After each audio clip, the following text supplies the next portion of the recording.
allà on es besen la mar i el riu, el cel, el verd dels pins i la daurada sorra.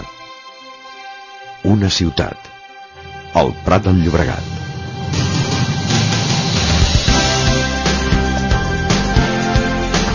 Amb un front marítim de 8 quilòmetres, tenim la platja sobre el delta del riu Llobregat.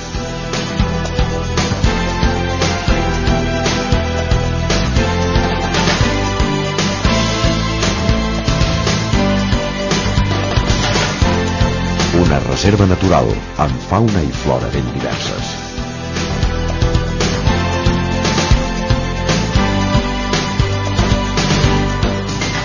L'any 1893, els pous artesians descobriren que el delta era també un gran llac subterrani que encetà una nova relació entre l'home i la terra.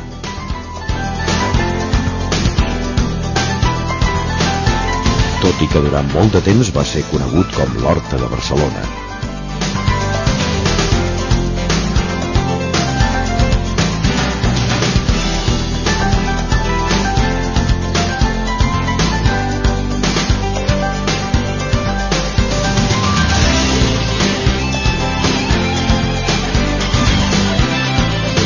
El símbol del municipi és el pollastre pota blava, criat a la manera tradicional.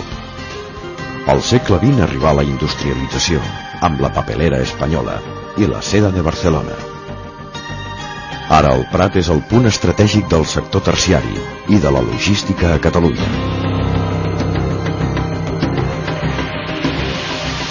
Avui dia els mercats i els comerços són l'eix del dia a dia de la ciutat.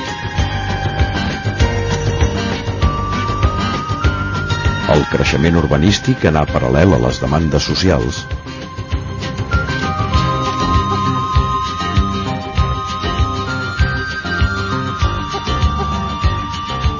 I a la conservació i renovació del patrimoni arquitectònic.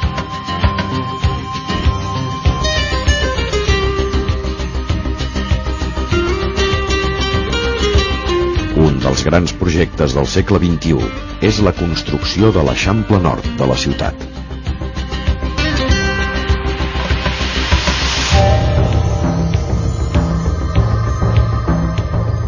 El Prat, tants anys aïllat per la manca de camins i del riu, és avui la via de sortida de Catalunya cap al cel.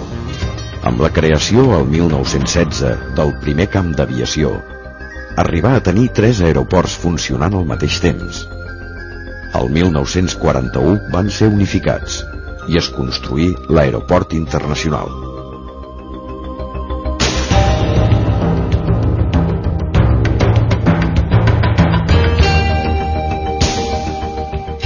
La primera aparició documentada sobre la gent del Prat data del 965 i el 1689 posseïa ja ajuntament propi. La industrialització propicià l'arribada d'immigrants de tot l'estat, formant una gran família de 63.000 habitants, agermanada no només per la feina, sinó també per la capacitat de gaudir de l'oci, els esports i tota mena d'activitats culturals. Alhora que ha sabut conservar les seves essències tradicionals.